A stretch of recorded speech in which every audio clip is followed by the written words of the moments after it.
Gusto sana ni baby makipaglaro sa kanila kaso ayaw nila, pinapababa nila si baby.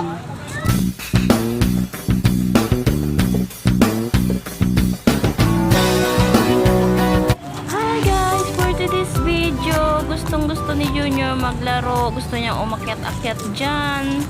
Kaso hindi niya kaya, sa edad niyang 1 year old, hindi niya pa kaya ang akyat-akyat. Gusto kasing sumabay sa mga bata, nakikita niya naglalaro dyan sa mga kasama niya.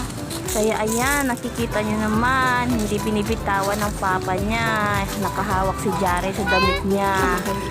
Yan, kailangan niya talagang hawakan na mabuti anak niya. Kung ayaw niya mahulog, sa baba yan pupulutin pag yan mahulog. First time kasi ni baby maglaro dito guys, kaya gustong gusto niya mag-experience yung mag-akyat-akyat sa ganyan, kahit hindi niya pa kaya.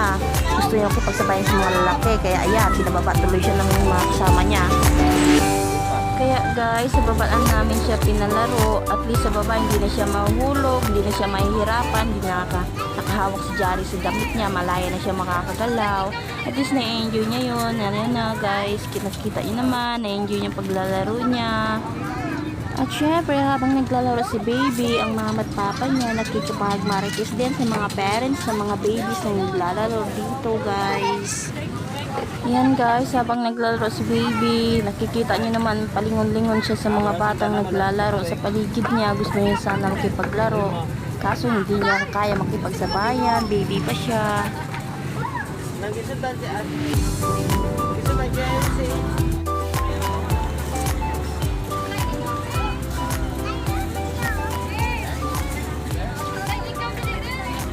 Ayan guys, dahil 5:30 na ng hapon, kailangan namin umuwi, kailangan namin iwan tong playground. Maybe next time, babalik ulit kami para maglaro si baby. Thank you for watching. Bye-bye!